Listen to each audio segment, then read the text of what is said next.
तो वहीं Kolkata rape and murder case की गुत्थी सुलझने की जगह उलझती चली जा रही है। 15 दिनों बाद भी देश की सबसे तेज तर्रार जांच एजेंसी सीबीआई ठोस सबूतों के लिए हाथ पैर मारती दिख रही है।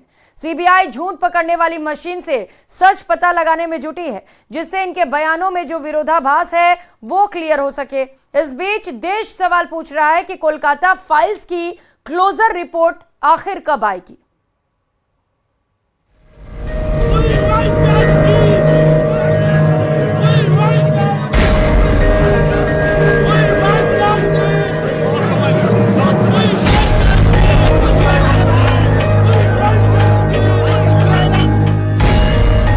दीवारों और बंद दरवाजों के पीछे वो चीखती रही।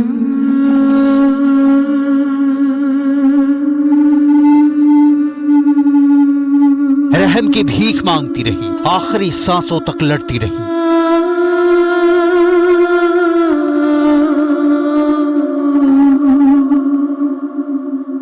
जबकि ना उसने कम कपड़े पहने थे, ना वो आधी रात घर से निकली थी, ना सुनसान सड़क पर थी।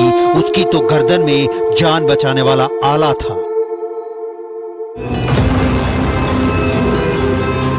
फिर भी उसे नोचा गया, खसोटा गया, असमत लूटी गई, मौत के मुंह में झोंक दिया गया। हैवानियत की सन्न कर देने वाली कहानी, द कोलकाता फाइल्स।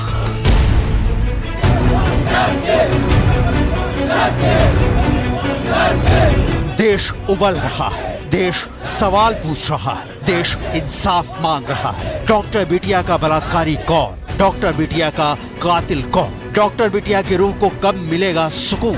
किसी के पास जवाब नहीं है। किसी के पास 8 और 9 अगस्त की दरमियानी रात का हिसाब नहीं है। क्या हुआ? कैसे हुआ? कब हुआ? क्यों हुआ?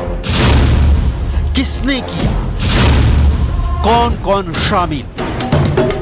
देश की सबसे बड़ी जांच agency central bureau of investigation यानी सीबीआई परत दर परत तलाश कर रही है। केस का रेशा रेशा खंगाल रही है, लेकिन सवाल अब भी अनसुलझे हैं।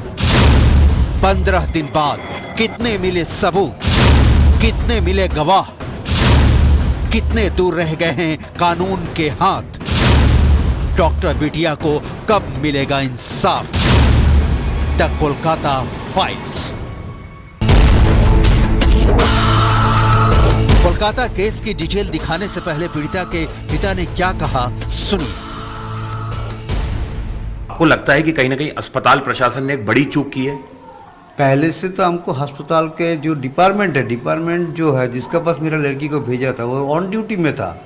एक ऑन ड्यूटी में एक जो लड़का हो या लड़की जिससे काम करता है, जैसे हमारा अंदर 3-4 आदमी काम करता है, उसका जो जिम्मेदारी है वो तो मेरा है ना जी। कोई दुर्घटना घट जाए तो मेरा हमको ऊपर जिम्मेदारी पड़ेगा। लेकिन उस लोग अभी तक इसके बारे में आज इतना दिन में कोई हमको फोन से भी बात नहीं। जब उनका शव मिलता आपको कितने बजे फोन आया और किसने फोन किया था? 10:53 पर फोन आया और उसके बाद हमने किया। उसके बाद उसने उधर से भी फिर एक बार फोन आया, उन्होंने बोला मैं असिस्टेंट सुपर बोल रहा हूँ, आपका लड़की लगता है सुसाइड कर दी। Doctor rape and murder case की कड़ियां बहुत उलझी हुई हैं। सीबीआई का मानना है कि जो भी बयान उसने अब तक दर्ज किए हैं उसमें कई बयान ऐसे हैं जिनमें विरोधाभास है। सीबीआई ने सुप्रीम कोर्ट में इस बात को लेकर यहां तक दावा किया कि कोलकाता पुलिस ने क्राइम सीन को सुरक्षित नहीं रखा। बड़ा सवाल यह भी है कि सीबीआई ने जिस क्राइम सीन के सीएफएसएल के एक्सपर्ट के जरिए जांच करवाई, क्या सीएफएसएल के एक्सपर्ट छुपे हुए सबूत नहीं तलाश कर पा रहे?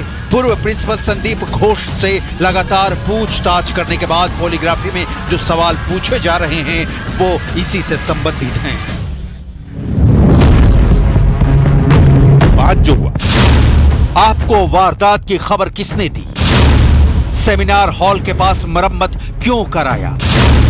आपने पुलिस को सूचना तत्काल क्यों नहीं दी? पहला जो सबसे पहले मैंने पकड़ा था वो स्टूडेंट लोग को फेल करवाते थे। फेल करा करके उनसे पैसे अच्छे खासे रकम वसूलते थे और जो उनके बात नहीं सुनते थे, कुछ उसमें स्टूडेंट थे जो ये पैसा को कलेक्ट करते थे। फिर उन्हीं जूनियर स्टूडेंट को वो शराब पिलाते थे, उनको पैसे का लालच लत लगाते थे।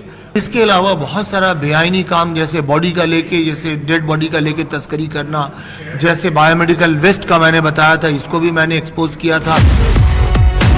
संदीप घोष क्या छिपा रहे हैं, क्या बता रहे हैं? उम्मीद है कि पॉलीग्राफी टेस्ट से दूध का दूध, पानी का पानी हो पाएगा। लेकिन उस रात क्या हुआ था, इस गुत्थी को समझने के लिए सबसे पहले सीक्वेंस समझना होगा। सूत्रों के मुताबिक 8-9 अगस्त की रात वारदात की टाइमलाइन इस तरह से है। पीड़िता और 2 फर्स्ट ईयर के छात्र अर्का और सौमित्र ने 12 बजे रात को साथ में डिनर किया। इसके बाद वो सेमिनार रूम में गए, जहां वो 1:30 से 2 बजे तक रहे और नीरज चोपड़ा का जेवलिन फाइनल देखा। सेमिनार रूम के सामने स्लीप रूम है, जहां डॉक्टर आराम करते हैं। अलका और सौमित्र स्लीप रूम में गए, जबकि पीड़िता सेमिनार रूम में आराम करने लगी। गुलाम ने 2:45 बजे तीसरी मंजिल पर जाने की बात कही, जबकि सुखदीप ने कहा कि वो इंटर्न रूम में था। तीनों कमरे, सेमिनार हॉल, स्लीप रूम और इंटर्न रूम तीसरी मंजिल पर एक दूसरे के पास हैं।